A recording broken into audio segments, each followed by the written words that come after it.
Is it real or fake? So today we have a fake Patek in, a really good fake at that, and I'll tell you why it's fake.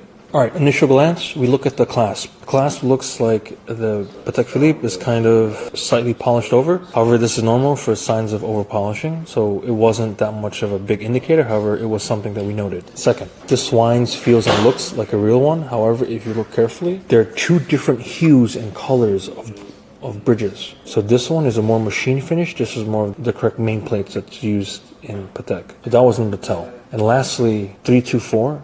It's written very poorly if you look with the microscope or under heavy magnification. However, if you look with a loupe or just your naked eye, you wouldn't be able to tell the difference. Last but not least, to mention the poor finishing and milling of these cases. All these holes are all that's bad, that's bad, and that's bad. And these holes here, look at that.